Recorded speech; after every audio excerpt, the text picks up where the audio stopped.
Hello, dear friends. We are happy to welcome you at the international online discussion dedicated to the conference that took place on December 4th. That was called Global Crisis, Time for the Truth. This was an unprecedented event that united millions of people from different corners of the world. This event was organized by volunteers in their free time with own resources from 180 countries, and it was simultaneously interpreted into 100 languages.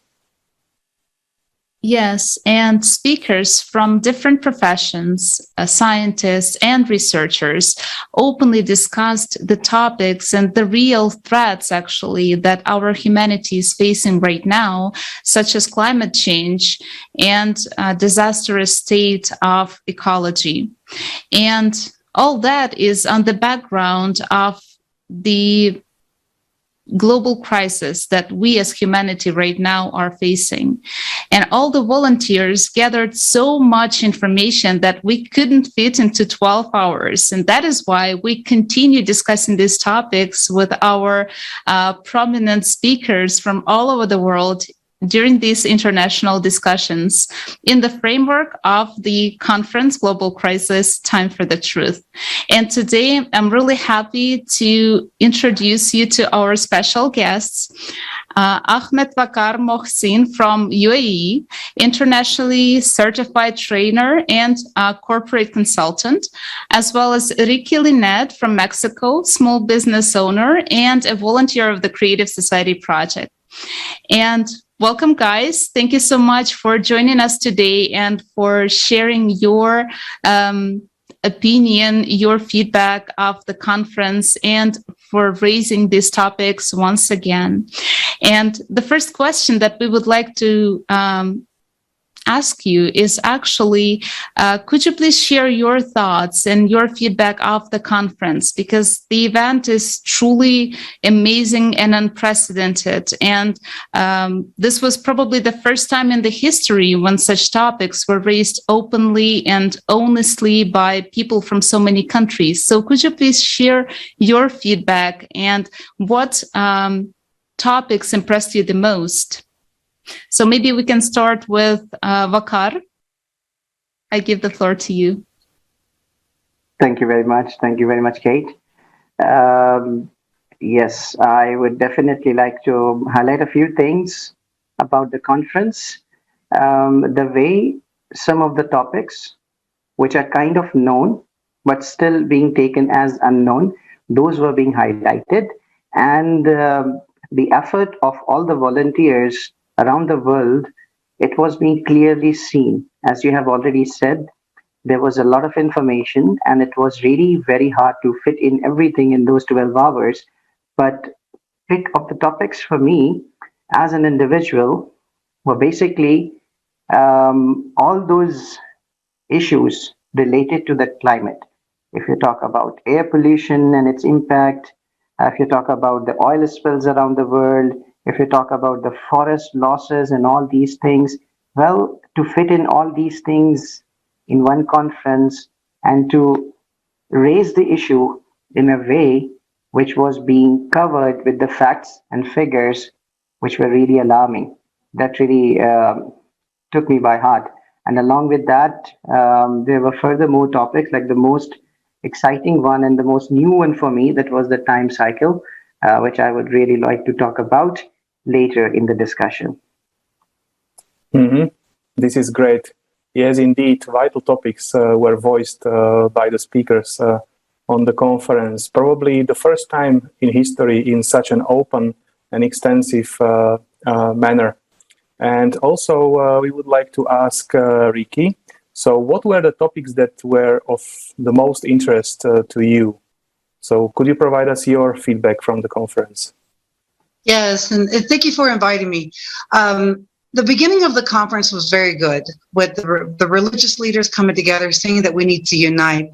To see them coming and saying, you know, hey, we have to do something. We need to work together. We need to change the scenario was really, really good. You know, and the CGI animation of the clock of the time cycle, that was really shocking. Listening to Igor before speak about it, and then you guys putting in the conference the video showing it how it actually is, that was an eye-opener. That was a real eye-opener. And also with the synchronicity of these cataclysms happening over there in the east and over here in the west, it's pretty relatable with the earthquakes and all this. So yeah, it was really fantastic conference. It was more than I expected. It was much more than I expected. Indeed. And, same to me, because I couldn't even imagine that they could put so much information in such a comprehensive, understandable manner that you could watch it. And I think even a child can understand it after watching that. Of course, the topics are very serious, but still, it's great that people from different countries right now have an opportunity, have a possibility to watch it, to get this information in their native language and understand the seriousness of the situation we're in right now as humanity. And one of the important topics that was raised by the speakers was, of course, the state of our planet Earth, the state of our common home where we live in. And of course, it is in a disastrous condition right now. And we would like to ask our technical support to show a really short excerpt from the conference so that our viewers could actually understand what we're talking about right now and see how drastically the situation is changing and how bad the pollution of our environment is. And then I would like to ask a question to Waqar, but before, let's watch the video.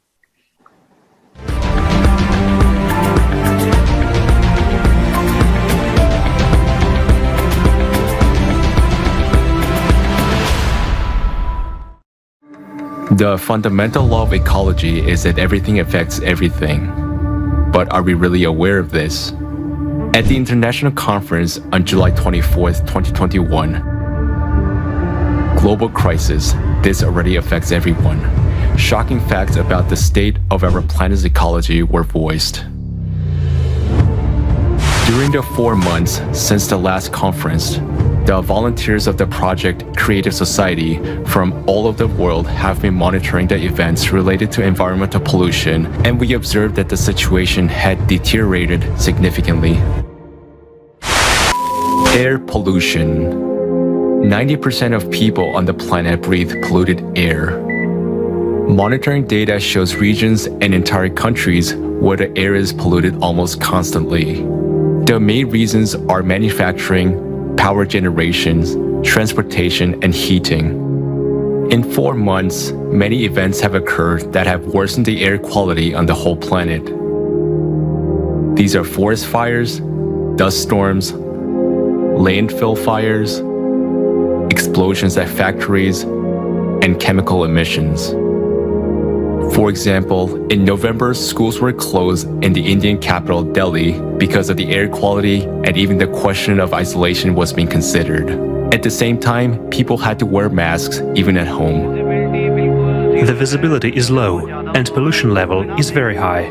As you can see, even the Red Fort is not visible from here. It feels smoky in the eyes, and it is difficult to breathe. During the 4 months of monitoring, the number of deaths from air pollution exceeded 2 million people. Forest loss. The loss of forest is one of today's terrible disasters. But as it turns out, in real time, you can see the loss of forest only in the rainforest zone. The increase in tree cover loss warning in South America between August and October was 46% higher than during the same period last year.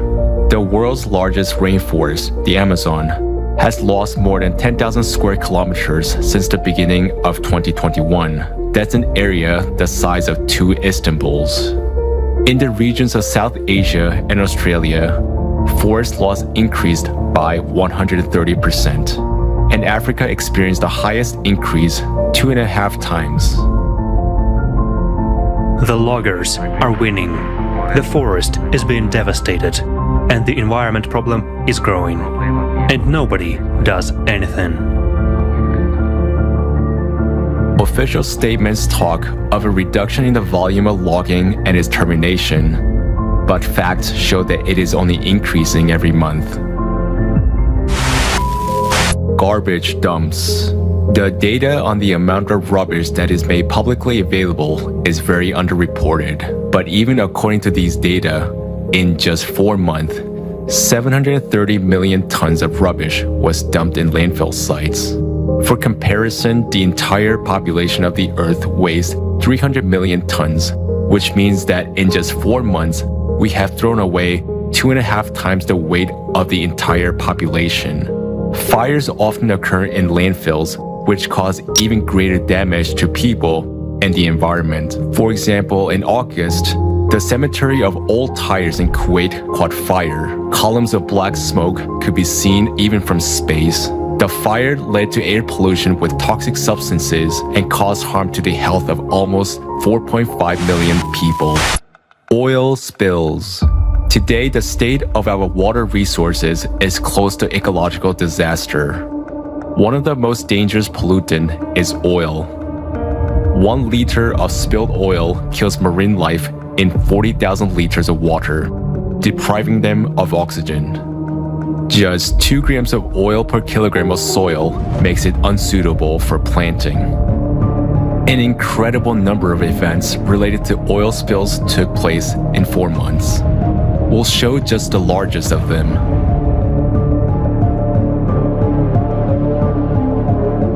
Look at that. Look at that. Please, share this video. We have a massive oil spill in the Gulf of Paria right now. In August, an oil spill the size of New York occurred in Syrian territorial waters. On the 1st of September, the oil slick was already 7 kilometers from the coast of Cyprus. According to available information during the 4 months alone, the total volume of oil spills was more than 27,500 square kilometers. This is equal to the area of 2 Sydney cities. Water pollution. Today, according to WHO, every 3rd inhabitant of the planet does not have access to safe drinking water. Over the past 4 months, human activity has caused the water resources to deteriorate significantly. Toxic emissions from clothing factories have polluted the sacred river in India. This led to Yamuna River getting covered by toxic foam. Despite this, people massively perform ablution in honor of the religious holiday. It is a ritual to take a bath in the water body during Chhat Puja. I hope the government pays attention to the cleaning of Yamuna. In these 4 months, almost 1 million people have died worldwide from water pollution alone, according to official reports. From the podiums, we say that the environmental crisis is the most important agenda of today. But what do we do? All that we see is the result of everyone's choice, the result of our inaction. In these 4 months, we could have already been building the creative society. Our only chance that can save the environment and our lives. Instead, by our inaction, we supported the consumer format and thus continued destroying our planet. This means our future and the future of our children. We lost 4 months. Let's not waste our last chance.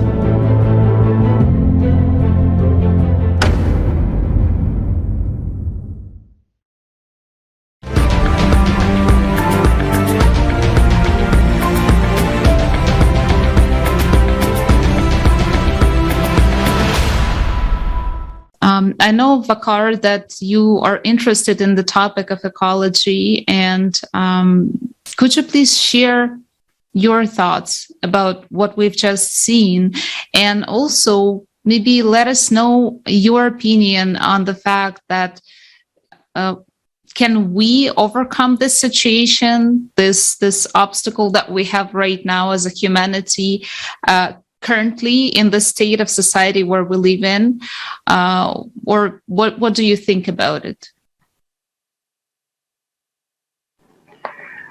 Okay, let me start with the first thing which you have raised here about the opinion of what has been just shown now in the video, which we have already seen in the conference.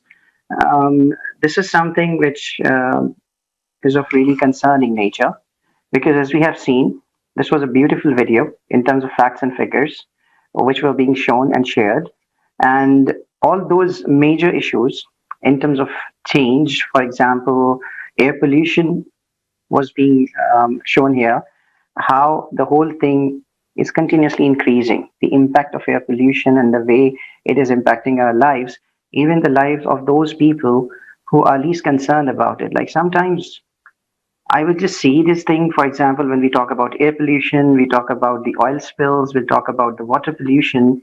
So first thing, which is quite clear, is that, as it's been shown also, there are a lot of conferences happened before in the private sector, in the government sector, but what is the outcome? Question mark. Governments around the world from different countries, it's not like they are not taking the notice of it, they are. But if we take it from the governmental perspective, if you're taking the notice, this is your job, this is our job. If we are taking the notice of it and we are highlighting the topic, okay, we did the step one. But what is after that? 2 question marks.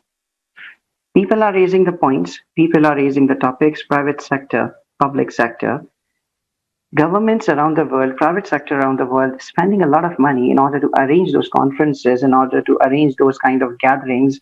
Millions are being spent on it. What is the solution? We don't know. And sorry to say, with all due respect, it's kind of a season. When you find somewhere in the Europe, there's something happening related to the fire, and you find a lot of people from private public sector gathering up, raising the issue, spending a lot of money in order to so-called making the awareness and all, no result. Then there comes a season of water, and then people start looking forward to the water crisis, forgetting about the air pollution they were discussing before. It just goes somewhere behind. And then there comes the water pollution. It becomes a trend. Hashtag water pollution, hashtag this, hashtag that. And then 1 month, 2 months, gone, no result. Then you will find a news somewhere in the European countries or somewhere in the Middle Eastern countries that there's an oil spill. And then the whole world, including the media, move towards the oil spill, and then they forgot about it. So when I was looking towards those facts and figures being shared in the video during the conference, I was like, only in the 4 months time, just see the way the numbers have been increased in terms of the casualties, in terms of death of the people, in terms of loss of lives, and the list goes on and on. And as it was being mentioned, it's just a tentative figure. Obviously, it's quite underreported, I must say.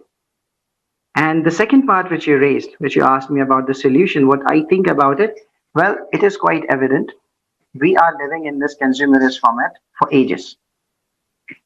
This format is more about making money, making profit, and look at every single thing from the profit motive and profit perspective.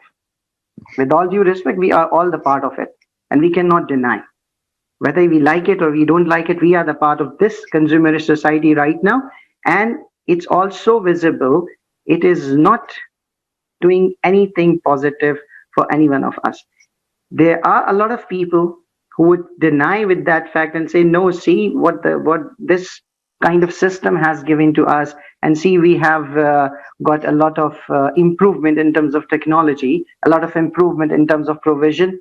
Okay. My question for that is, how many people around the world are really getting the benefit out of it?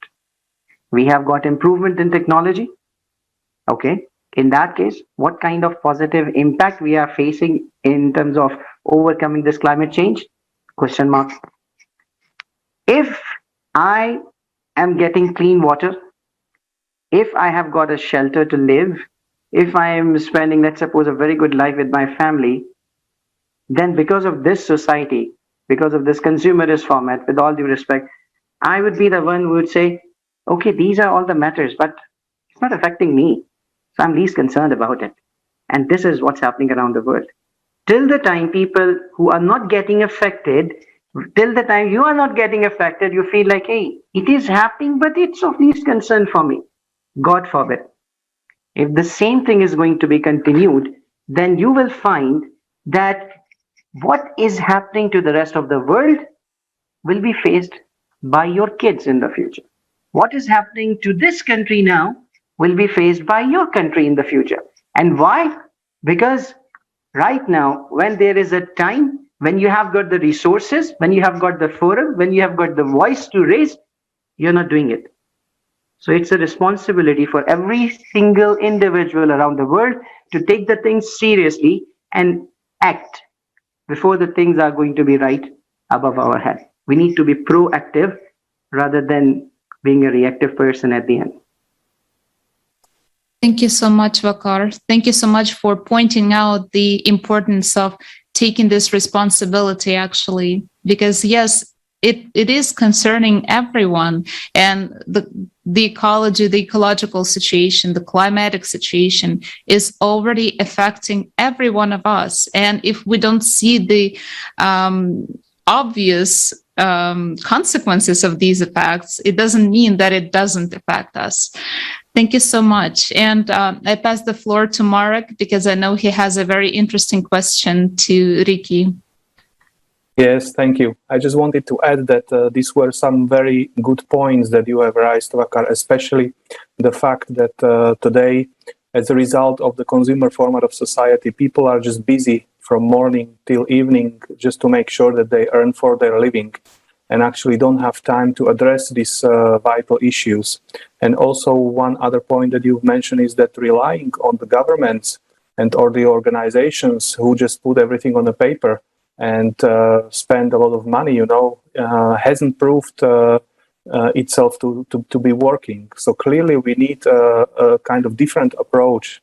And this is something that was outlined at the conference, that we need a creative society, where everyone can make the decisions, everyone can take the active position. And whereas ecology is something that we people have direct impact on. On the conference, there was one big part dedicated to the climate change, which unfortunately, with our current technology and with our current activities, we don't have any impact whatsoever on. And this has been proven by hard facts by the scientists, And so before we move on to the next question, I would like to invite you to watch a fragment from the conference dedicated to the topic of climate change.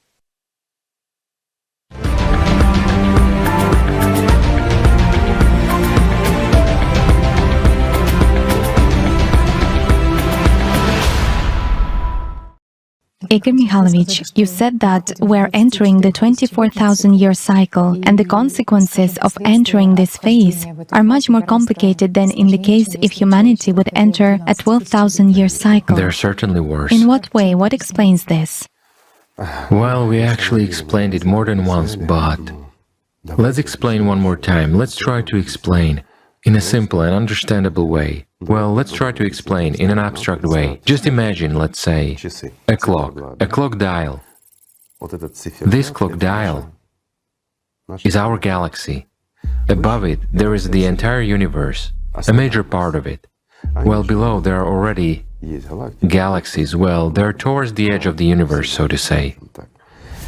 And there is 12 o'clock and 6 o'clock on the dial. 12 o'clock is located towards the universe, whereas 6 o'clock is located towards the edge of the universe. What is a cycle? And here there should be an understanding. A cycle is when our galaxy, during its rotation, while it constantly rotates, so the cycle of its rotation is exactly 24,000 years. Thus, It is exposed to radiation twice, in other words, from outer space, from the universe, from galaxies. There is, let's say, such a ray of light, like a laser, just to make it clear, which simply shines. It shines not just on our galaxy, but on other galaxies as well. Aggregation and addition take place. And it's a very harsh interaction. It's not the light, it is something a little bit different. Energy. Right, it's a flow of energy that is formed by means of two lenses. Never mind, let's not delve into this. It's not an astrophysics class now.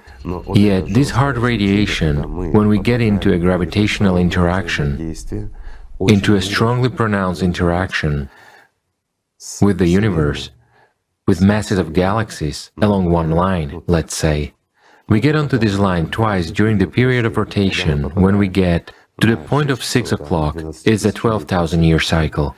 Then our entire galaxy is above us, and numerous planets take this hit.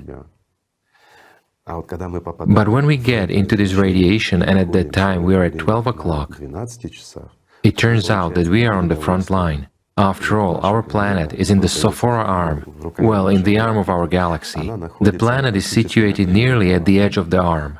So it turns out that nothing protects us.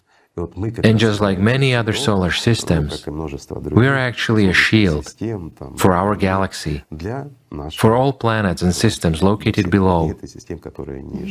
Therefore, a much stronger impact takes place than when we are at the point of 6 o'clock, meaning when we rotate. Let's say, these interactions that take place, many people will come up with a question, how is that? It is clear that the galaxy rotates. Does it constantly occur or what? Well, the galaxy doesn't just rotate on its own, but there is also spiral movement of the galaxy itself in space, not only on its axis, but additionally. And so, getting into this cycle, when all this is combined, here we are exposed to this kind of process of interaction, so to say. Why is it not so dangerous at the other time?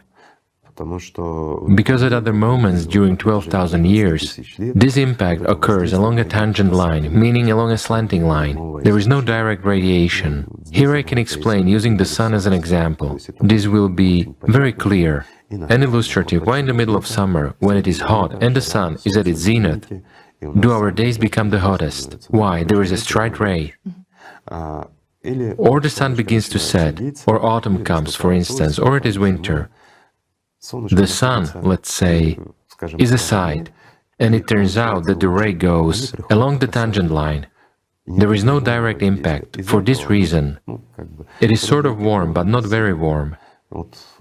That's the kind of impact. Or even better, you know, this is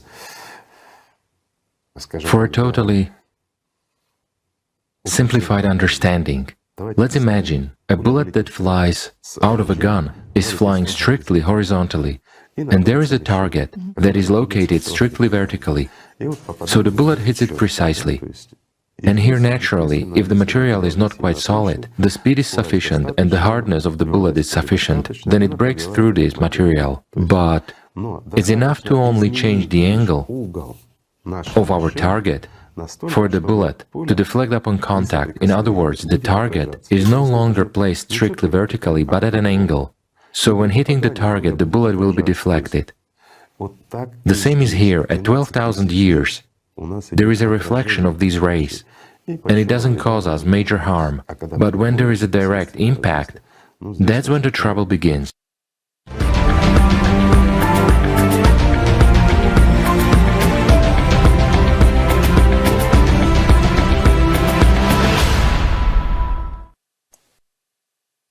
Yes, so as we could see, basically the main and the only reason for the current climate change that we can already now today observe is not the anthropogenic factor, as someone is trying to persuade us people, but it is the cyclicity.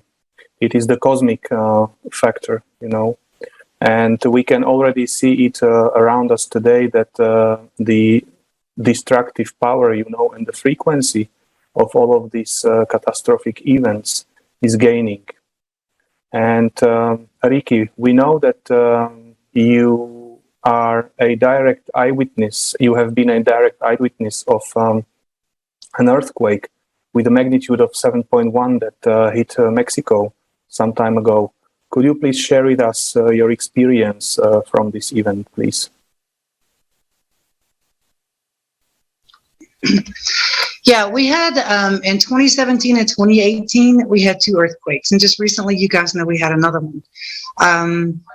The first earthquake that we had was really bad. It was the ship itself kind of like almost shook my husband and I over. We were standing at our counter and it just happened so quick. I was shocked by how quickly it happened. And it caused a lot of destruction here in Mexico City, a lot of fires on top of roofs, a school collapsed. And then after that one, I'm going to go back to that one. And then after that one, we had another one. And that one was even more terrifying.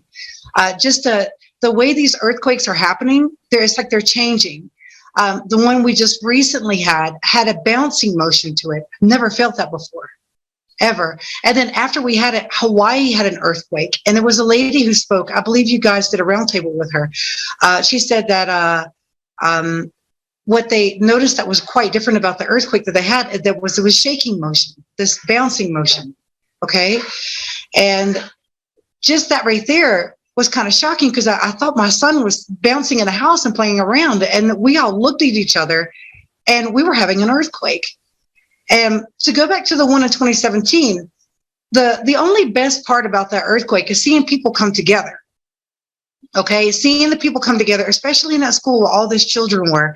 We had people all around the city come over there. We had people bringing food, water, hot coffee, hot milk with coffee, everything you could think of, tamales, everything was brought there for these people to help them out, to keep them going. And we had equipment brought in. We had other countries come in. And, you know, and this harsh reality is that why is it that and this reality of all these cataclysms happening around our planet in India, in China, in Japan, in the United States, here in Mexico, everywhere. This is not just happening in one single area, it's happening everywhere. Why is it that the only time we ever come together is during these periods of hardship? I mean, to think that's the only time that we should come together and unite as people and believe that, you know, oh, we have to go and help now because they had an accident, or the earth has decided to have an accident on those people, it's just the wrong kind of thinking. It's because of our consumerist format that we live in. Everybody has their thinking aimed in one area. Okay, it's happened, let's go do it, let's take care of it. No. Let me just say, in the creative society, which I'm involved in, which I'm a volunteer with, in these situations, people wouldn't have to wait to have the help that they need. They would have the help right away, to help rebuild, to help relocate if it's necessary to relocate. And that's the whole idea of the creative society. And the ideas that we live in now, the reality that we live in now is this, let's just give them a few $100 or a few $1,000,000 and they'll be okay. No, majority of the time when they give money to these areas and these disaster zones, the money never goes there. It never goes there. It helps reconstruct the government buildings, but what about the people's homes? You know, it's the people that make things roll around.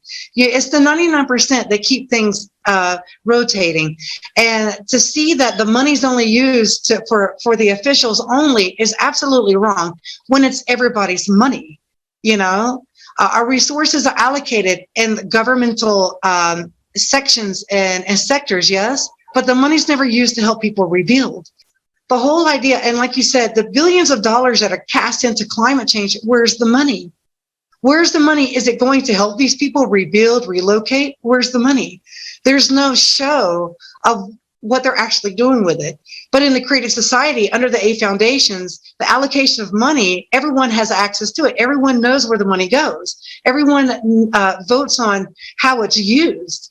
So with the cataclysms that's happening, you know, it's quite shocking when I learned, when I learned in the conference about the oil spills, okay, how many we had in 2020 and 2021, I was shocked that the media never said anything.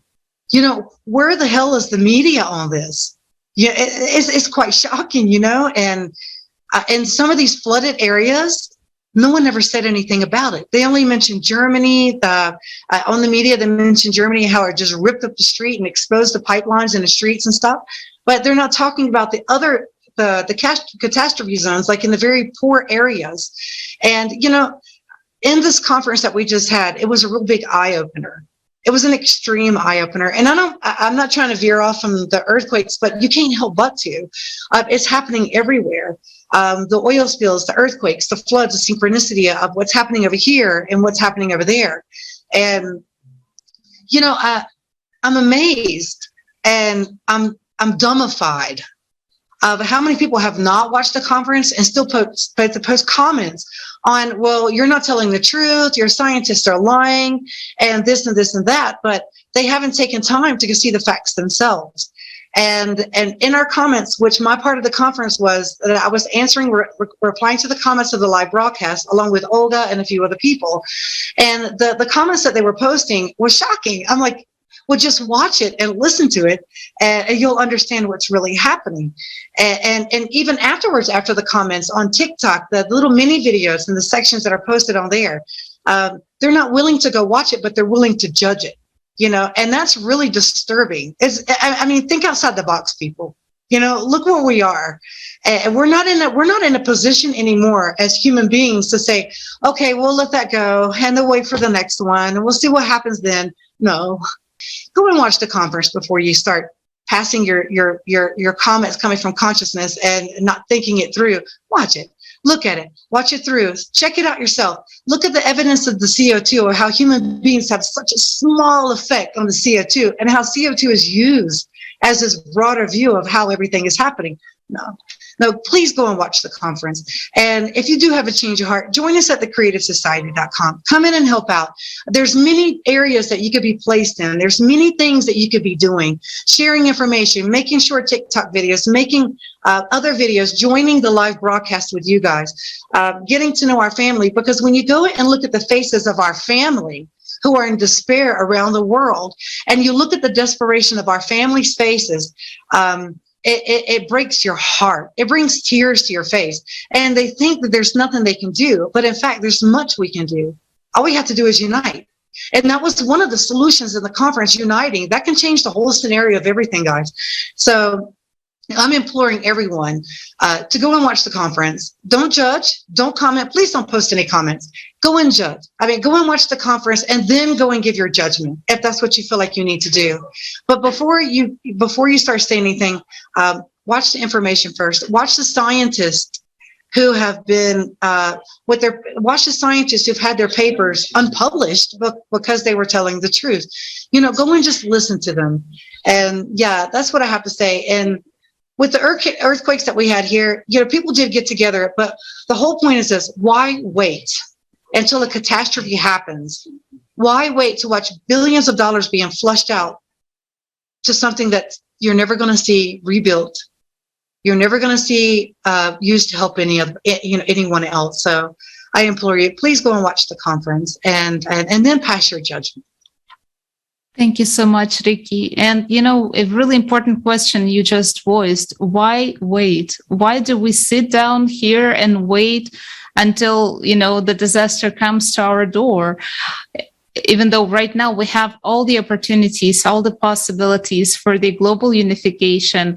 And, you know, it's not like uniting, you know, holding the hands of each other and doing nothing. No, it's uniting the whole human potential. It's uniting our scientists who have brilliant ideas, who are, you know, devoted their life to studying the particular areas they are experts in, and, you know, bringing the people together, giving them the opportunity to speak up, giving them the opportunity to share their ideas. This is probably one of the first steps towards the global unification and towards the global solution to the ecological crisis, the climatic crisis, the political crisis, and all these horrible things that are happening right now, and keeping us away from the creative society where we could actually be truly happy. and live in a safe and prosperous world. And actually, you started coming to the next question that I wanted to ask Waqar. Waqar, you also in your speech mentioned that if the disaster happens in one country, it doesn't mean that it won't happen in your country as well. So the question is, what do you think? Can some individual countries or organizations cope with the crisis on their own? And how does global unification, what is the role of this global unification in the process of coping with the consequences and also in preventing these disastrous situations? In order to work with that, or in order to just highlight the topic of global unification, I would just say, if we are going to be united, then our motive is going to be changed. As I said earlier, nowadays everything is business. Even if we talk about the news, like Ricky just said before, a lot happened in the last few months, let's say 2021, but a lot of things we have never seen on the mainstream media. And we were all shocked, like, how come it so much happened? It was never being reported. The answer is the same. We are living in a society where even the news will only take place on the mainstream if it is going to give you some bucks. If the news is unable to be sold out, you won't see that news on mainstream. That's the only thing. For example, it was mentioned even in the video, which we have just shared with our viewers, about the oil spill. It happened in August, but just because it happened in the Syrian territorial water, although it was the size of the New York City, it was not being given as much highlight as it should be. What if the same would have happened in some of the so-called developed country? Even half of it would have taken the media for at least 7 days. Why? Because it would be the news which they can sold out. Simple as that. So when we talk about the global unification, it can only happen when we have this motive in our mind that, please, stop selling, start cooperating. Stop selling and start cooperating. For example, if one country is equipped with the technology through which the earthquake can be seen prior, through which some of the tornadoes can be spotted prior, and the other country in the same region or some other region hasn't got the technology, cooperate with them. That's how we can overcome a lot of issues. Because see, one thing we all know, if something is happening naturally, it's very hard to, to overcome that thing 100%, but at least we can try. Why a lot of things, especially related to the climatic change, if you talk about the air pollution or the water pollution, is happening in most of those least developed or the underdeveloped countries, because they don't have the resources. Why these things are not yet happening in some of the developed countries? Because they can foresee and they can overcome the situation before, but they don't want to cooperate. Why? Because of the format. We are living in the consumerist format. Sorry to say, this is not the creative society. And just because we are not a part of creative society, why would we share the resources if we know that we can make some bugs out of it? Well, that is a harsh reality, but this is the reality. And because of this format, because of not being the part of creative society, if my country today is going to develop something in terms of, let's suppose, technology, which is going to be helpful in terms of climatic change, in terms of space sciences, in terms of any XYZ, they will not share. The reason is, we can make money out of it. Why would I be sharing it? Because if we say, okay, let's say you have got some technology through which you can save your people from some of the climatic issues and all, okay, I'll do that. And you can actually save some of the other people in some other parts of the country. I won't do that because I will not be able to make money out of it. So the thing is simple. We are selling everything. People are not being considered as people, being considered as product. And money is the most important out of it. We are up to the profit motive. We are not up to the humanity. So please, unite, put the humanity first, start cooperating, start building up the society which we just dreamed of. Rather than, like Ricky said earlier, people are so judgmental. Don't be so judgmental. First, see the things. See what is happening, how is it happening, if it is happening somewhere else, why did it happen there? Maybe you have got the same reasons, maybe you have got the same upcoming scenario and it is going to happen to you also. Till the time we are not going to take it seriously, till the time we are not going to take it as a society, we will not be able to overcome anything at all. So the solution is to build that creative society. Solution is to be the part of that creative society, and solution is not to think what I can do. Come and see what you can do, because it's simple. When there is a will, there is a way. When there's not a will, there are excuses. Stop coming up with excuses, come up with a way. If you really want to do something, the world is waiting for you. Join us. Thank you, Waqar. Very nice words. Thank you. I actually like the thing about the media, the news, and what we can see is that if there is a disaster happening somewhere, they come, focus their attention, but only stay until another disaster somewhere else goes on, and then they move away, and no one thinks about the people who have lost their homes today, and no one's talking about, no one is caring about what's with the people after, let's say, several months, after a year, after this let's say, disaster, after they've lost everything, and these are the vital questions. And in creative society, this wouldn't be happening. And I also liked your input and also Ricky's input about the haters in the comments. And from our experience, it's usually these sort of people. There is something deep inside of these people that touches them. This information just touches them. It's just that we have been used to this way of thinking. We have been taught from early childhood, do nothing, sit and rely on someone else to solve this issue, and you can just comment it, but you are just too small to do anything. So we actually cannot blame these people for this attitude. And usually from our experience, as already mentioned, there is something that touches them inside. And by, let's say, patiently explaining further, these people will overcome this mistrust that is widespread in this society that divides us, and divides the people from creative society.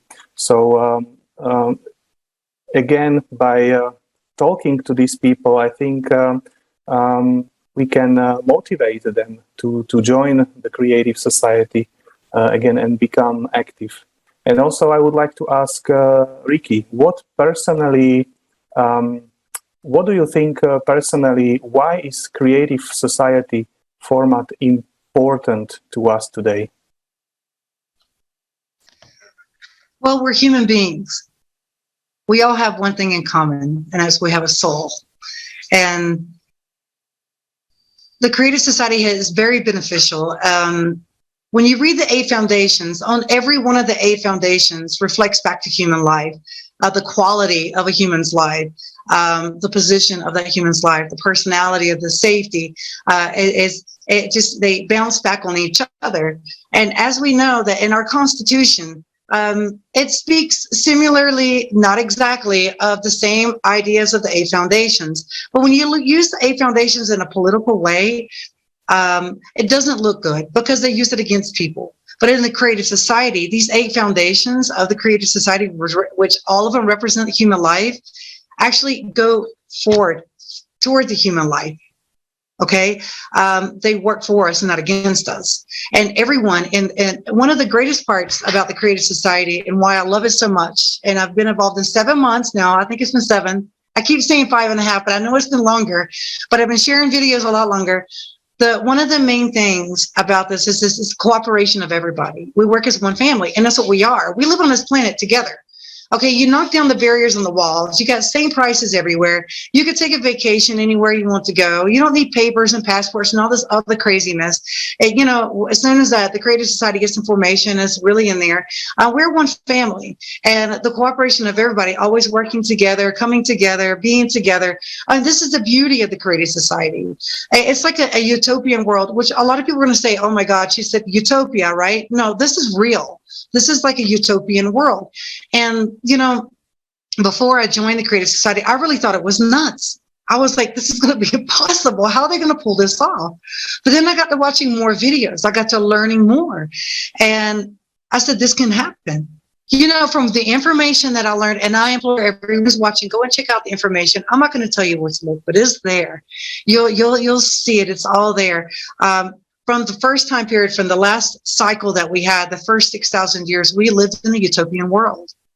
We had information that was left behind for us, warning of what's going to happen in the future. Now, in these past 6,000 years, our history has been slowly being wiped out. All our warnings of what's going to happen, everything. And in the Creative Society, and you could say that in this first 6,000 years, we had a Creative Society civilization. That's what it was like. Everybody worked together. There was love for human beings. Children were taken care of. The elderly. There was sick, sure, but they had medicines to take care of them. That was the beauty of then, and this is the beauty of the future, because I can see it happening. But in that Creative Society, the reason why I love it so much is the cooperation. Everybody getting together, everybody helping out. There's always something for the personality to come out and express itself in such a beautiful way. And, you know, and I love the Creative Society. The 8 foundations are my favorite to read during our meetings on Friday. You know, I like to give my examples of it because I like to speak to people in my own language and reach out to people where I come from in my own language. And that's what we should do. And, but I implore everyone to go to creativesociety.com. Join us. If you don't want to join right away, go and watch the videos like I did, okay? And check it out and look at all the past conferences. We had one on July 24th, quite beautiful conference. There's been many others. So I would implore everyone to go and watch it. If you don't want to join right away, if you feel not eager enough, just, you know, be patient with yourself. It can grow on you. It grows on you. And then you start to realize they're right. You're right. I mean, sorry, I have a fly. Just won't leave me alone. But the Creative Society is right. When we unify together and we get together, everything works out so beautifully. During any cataclysm, during any hardship that a family can go through, we work together as a family, and that's the beauty of it. So, but yeah, I love the Creative Society, and I know there's going to be more people this year. I just know it. I can feel it in my bones. So I'm hoping that this will grow very quickly. You know, it's what we need. For sure, it will grow. Thank you so much, Ricky. Thank you for such an inspiring speech of yours. And I completely agree with you with the fact that if there is something new for every one of us, it is natural to be suspicious a little bit. But once you study, once you dive deep into the topic, you understand whether it's good or bad for you. So I would also encourage everyone to read the article about the stages of building the Creative Society and 8 foundations. Do your own research and understand whether this is something that resonates with you. And also, I would like to say that our international discussion is coming to an end, and I would like to pay my gratitude to our wonderful speakers today, as well as our audience, because it is truly important, vitally important, to raise these topics, to talk about them, to stop being silent, because finally the time has come when the truth can sound openly and honestly to the whole world. And one more time, I would like to invite our viewers to watch the conference that took place on December 4th, 2021, Global Crisis, Time for the Truth. You can go to creativesociety.com website, choose the language that you would like, that you prefer, and watch the conference, because our volunteers from 180 countries made everything possible to make this information available in 100 languages of the world. So one more time, thank you so much, everyone, for joining this discussion. It was amazing. And thank you for sharing your vision, your thoughts, your ideas and opinions on these really important topics. Thank you. Yeah, thank you very much. And also, Creative Society project is a project for the whole humanity. There is no you, me, or they, so I would like to encourage you, dear viewers, if you have been at least a little bit inspired by the wonderful inputs of our dear guests, please ask your questions, provide your comments. You can send them to info@creativesociety.com. And as this series of international discussions is a daily based, so we'll be happy, to either answer your questions in one of the next events or even invite you to be as a speaker. So again, thank you very much for your attention, and see you at one of the next episodes. Thank you very much. Bye-bye. Thanks, everyone.